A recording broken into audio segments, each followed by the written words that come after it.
J.R.R. Tolkien spent his entire life developing the history of Middle-earth. Here's the whole thing in 5 minutes. In the beginning was the one god, Iluvatar.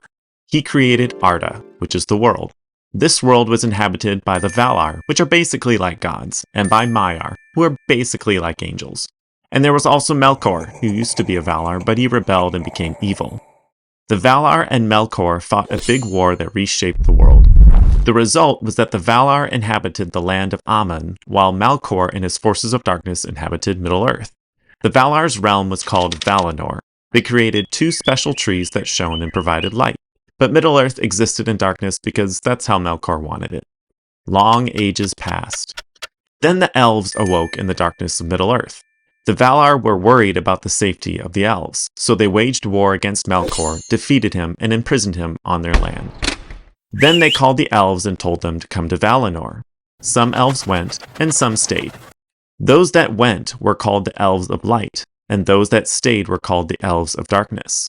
There were also the Elves of Twilight, because their king had married Amaya, one of the angel-type beings that served Valar. More long ages passed. Then, 2 important things happened. Melkor was released and allowed to live in Valinor as long as he didn't cause any problems. And an elf called Feanor created 3 jewels. These jewels were mysteriously imbued with the light of the 2 trees. They were called the Silmarils. Melkor really wanted the Silmarils, so he destroyed the 2 trees, stole the Silmarils, and escaped back to Middle-earth. Feanor really didn't like that.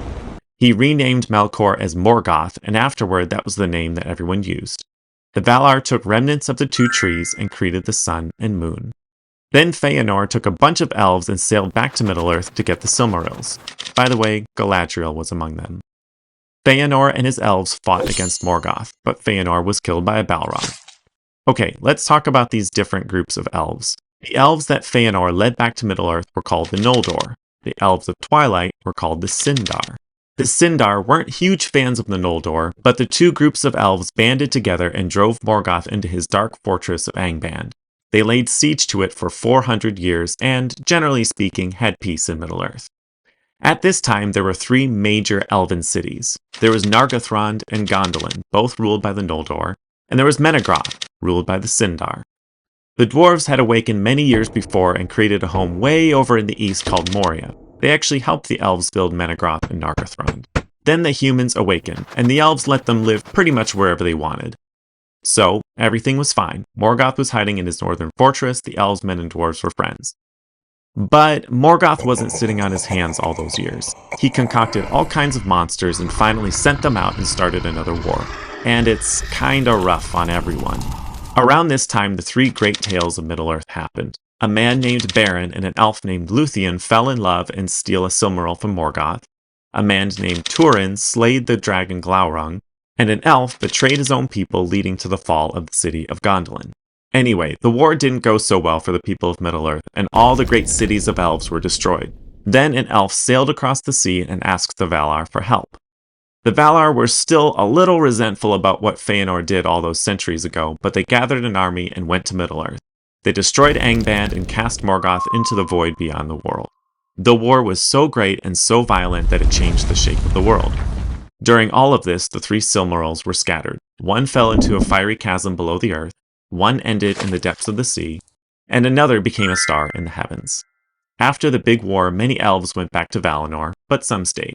A bunch of men had helped the Valar fight Morgoth, and as a reward, the Valar gave them wisdom, long life, and a beautiful island called Númenor. By the way, these were Aragorn's ancestors. The Númenorians prospered for many centuries, but then they got greedy and rebelled against the Valar. They built a huge fleet and sailed west to conquer Valinor. But some Númenorians didn't think that was such a good idea and went to Middle-earth instead. Then the big god Iluvatar stepped in. He opened a chasm and destroyed the ships, and the island of Númenor sank into the sea. The Númenorians that went back to Middle-earth built a couple new kingdoms. There were also 3 elven cities. Then a new Dark Lord rose named Sauron. He had been a lieutenant for Morgoth during all those ancient wars and eventually built his own kingdom, intending to conquer Middle-earth. He had already been around for a while, causing mischief, especially on the island of Númenor, but this time he created a powerful ring and prepared to unleash new creatures and evil beasts. And here is where we end the story, because this is where The Hobbit and The Lord of the Rings begin, and I won't spoil it for anyone who hasn't read them yet. But I'll say this. If you haven't read the books, a wonderful journey lies ahead of you.